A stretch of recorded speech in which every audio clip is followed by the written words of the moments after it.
Hi guys, I'm here to do a 2014 K-pop album tag, which I saw at May's channel, so from Girl Personal at YouTube.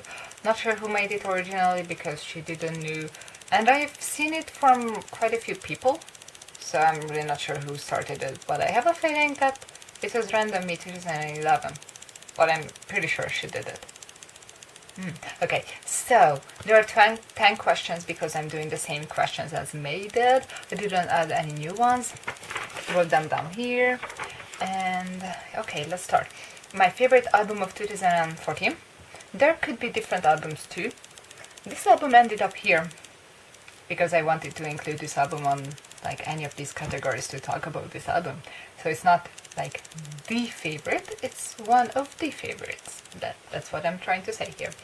So it's Kara's Day and Night. Oh my god. Like pretty much in the top 3 best ever K-pop mini albums. Like because mini albums are so shitty. Right? I have a dislike for mini albums because my feeling is that companies pretty much don't try with them. They just do, at least they try with full albums, not with minis, except this one. It's so obvious Kara needed a really strong comeback, and they got it with this. Like, not only Mamma Mia, pretty much all the other songs could have been title tracks. And oh my god, this album is just so super good at every way. Thick, glorious photobook, pretty cool concept. It's like not even night, it's like sunset. The night photos are not even in here. It's sparkly letters. Oh my god. The only complaint is the title because it's so cliche. Like Day and Night, seriously. Like at least they could have made it Mamma Mia, but whatever. This is really good, like songs wise. So that's why I'm putting this here, because I wanted to say this about this album, that for every other mini album, this is a mini album what I would like to see more often in K-pop, because like they are cheaper and you always get not only less songs, you get worse songs, and I don't like that with minis. But this one is an exception, obviously, that's how I'm talking about it. Then, my favorite photobook concept of 2014. Of course, there could be a lot of albums here, and I thought of a lot of options, but then I remembered one certain of my unboxings where I just lost it. And it was way longer than it should have, because the photobook is not exactly that thick, but it was hilarious for me. It is Shindong's version of This Is Love. Oh my god, didn't expect any less from him. He obviously made the best job out of this. Like, he put the most effort in doing this album that from all the other members. And this is, every time you flip through this carefully, you're gonna find something new, something what you didn't see before, and oh my god, that too. Oh, I didn't see that, and it just gets better every single time I look through this. And if you're thinking of buying a repackaged album and you don't, this one, like This Is Love, and you don't really have a bias in SuJu, go with this one. If you already bought your bias but you wanna buy another one, buy this one. That's what I recommend everyone, because you get all the members here in a really good form. It's so funny, and of course it's like in Korean, but you kind of figure out what they mean, and like it's pretty easy to find translations, and it's like not a lot of text, and you're gonna know that, oh, that's for singing, that's for dancing, and for the FaceTime there's like the nose, that's the eyes, and you will know if you either watch my unboxing or buy this album yourself. Then, my favorite solo album. There are 3 options for me. I try to make this not SuJu focused, but it ends up being SuJu focused. Rewind by Chomi. Oh my god, I wanted this for so long. I wanted this more than Henry's, and I was like always wanted this because I think Henry always got a tiny bit more attention. Not because he doesn't deserve it, like because he does. He's super talented.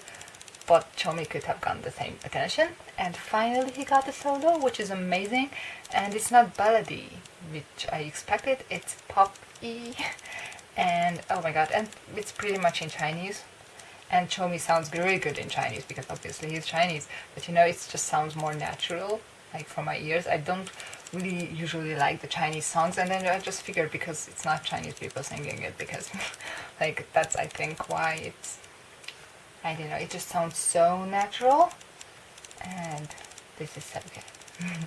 Then next one, my favorite subunit of 2014. I could have gone with another one, but I'm including that album in another category, so I'm going with Swing. Not because this is a really good mini album. It's a good mini album, but definitely not their best mini album. But I love the title track, love the concept of the video, love the entire video. Oh my god, I love that one so much. I never liked yellow this much. I actually hate yellow, but Swing yellow is the best kind of yellow, what I like. And boring packaging, but I still love this kind of SuJu packaging. So, yep, I really like this thing, what happened this year with SuJu M. So I put SuJu M here with Swing. Then, next one, favorite packaging of in 2014. Again, could have been a lot of other albums, but wanted to include this one. Such a nice size. I hate the big albums because I don't have place for them. And it's like, don't overdo it, please. And this is, oh my god, Infinite Season 2. Not the best slipcase thingy going on here with the symbol, but it's a slipcase which makes the album prettier because it's like so cool. Half see-through, half not, and then, ooh, you know what I mean. And this thing is pretty thick, but no wasting spaces as box packaging. Like on my shelf, you know, when it's too thick and why half of it is air on my shelf. I hate that, but this one is not. And you open it up and it's still not there. I love these two photo things. I love these. Oh, I just love it, especially in vertical size, because in horizontal one it gets too long, but here it gets like nice. And photobook in the middle, well protected, and CD over there. Why is it always turning? Yeah, and oh my god, this is so good. And the slipcase keeps it together, which I also really like, obviously, because, you know, it's like, it's a pain when the album doesn't like to stay in one piece. Oh my god, this hates me. Okay, and least favorite packaging in 2014, that's the 6th question. It wasn't too long ago when I got this album, and it's the first time I think I ever hurt myself with an album. Like, one of my fingers, or was it a thumb, I don't know, got cut with the album, and it's not because of the paper in it. Labum's T-ara pack of Petit Macaron.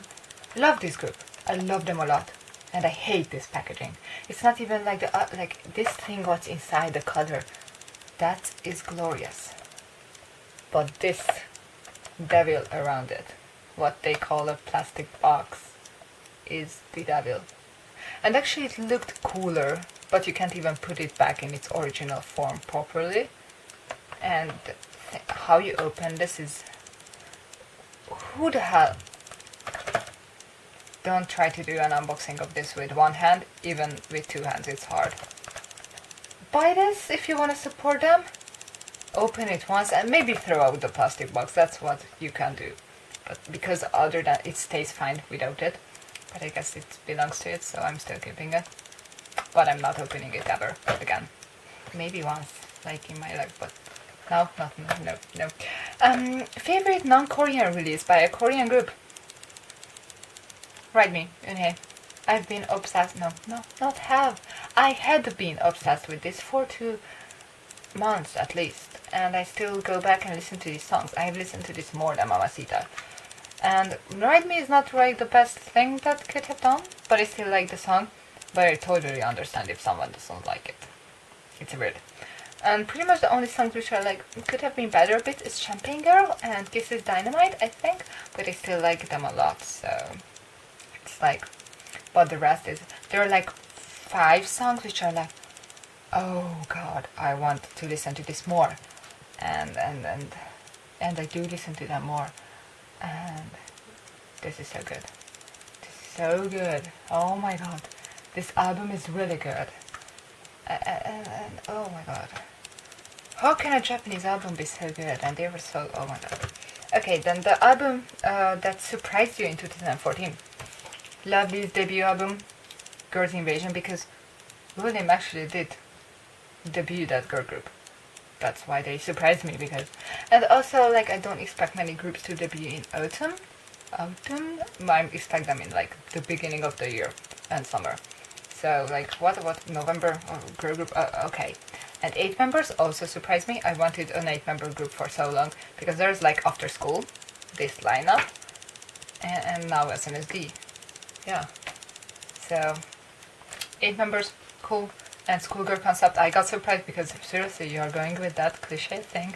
And it's so good. I love schoolgirl concept. Please, every company do schoolgirl concept because they look lovely in schoolgirl outfits, everyone. Okay?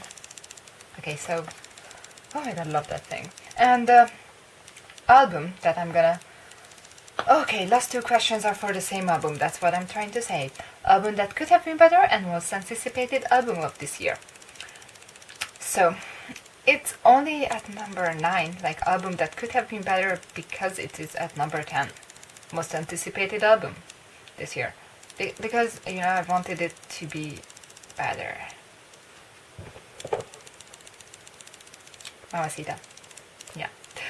I understand if you like it. I really do understand that because it is a good album. It's just, beside my favorite tracks, the rest is like almost there, a little bit missing. And you know, it kills me the feeling that it's almost good. Like, I almost like it, like that much. I still like it, but you know, not like it as much as I like to like a song from SuJu. So I still like them. And this album also has my first ever song, which I disliked by Super Junior. They have over 100 songs. And there's one song which I don't like, and it's on this album.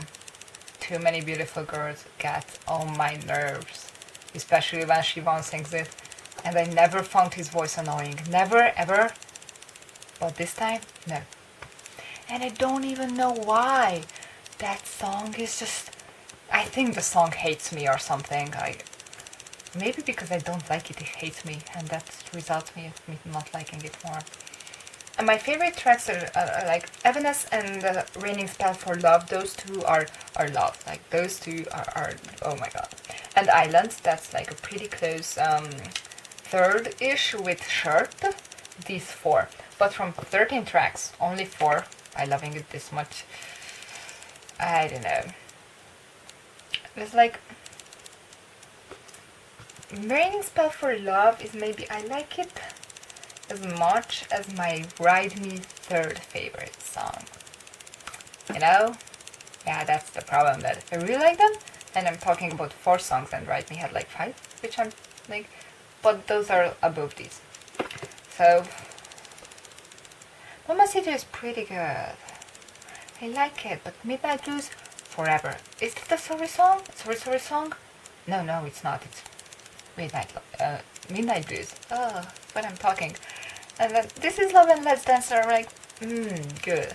This Is Love got better after I have seen the MV and they released it. Like, but before that I was like, that song is okay. Mid-Season is a song which I always forget that exists. And that's why I guess this is... could have been better because it has some really good things, but it also has those things which is making me like, why aren't you better? Please be better. A tiny bit, you need this much. I guess it's because it's mid-tempo mainly. And mid-tempo is cool if all of your mid-tempo is like Raining Spell for Love good. But they're not really that good at that song, all of them obviously. So, like, I'm really missing upbeat songs from here. Like, the most upbeat is Shirt and Mamacita. Just, why is there no more upbeat or more ballads? I'm changing Too Many Beautiful for ballads, any ballads. Like, please give me the worst ballad ever. Just not Too Many Beautiful. And they are performing it at Super Show 6. Why? And Raining Spell for Love, they are not performing it. And why? Why Too Many Beautiful Girls? I mean, I guess it's pretty cool that they are singing and like, Too Many Beautiful Girls, all these elves around me, they are too beautiful. And I'm like, but why are you saying this with this song? Okay, so, I think that's the song, like, there's like that feeling that it's almost good. Like it's like for the most of the songs, not the album because it's good. And it's not my least favorite SuJu album. I guess I feel so bad for this because I anticipated this more, and most of the time I'm like, okay, let's go back to 63 and Single, and Don Don and Twins. And sorry, but like lately I'm not listening to that one too much. So why is it out of focus? So that's all, and the camera is gonna die on me because the battery is so low. So all these albums. Oh yeah, one bonus for packaging. This is love, and Shindong's is over there because this is so cool. The spines and the colors, and this is love. Oh my god! And this is Digipack, which I like. Though this is the time when I wouldn't have minded the box packaging, because if it's like this, just obviously square shape, then you can just put them on top of each other, and then they would look nice together. Like, I don't know how I would have done. Maybe is love at the bottom and this at the top, but yeah, you know, like this, it's like you have to put them on the shelf because they open and they are like digipacks and stuff, but still love the entire idea. And it was kind of cheap for SM to let them do the design because they didn't even have to pay for that for anyone. They took the pictures themselves, so it's cheap for SM, and that's good for SuJu in this way. And Shindong's was amazing. Okay, so yeah, thanks for watching. Bye!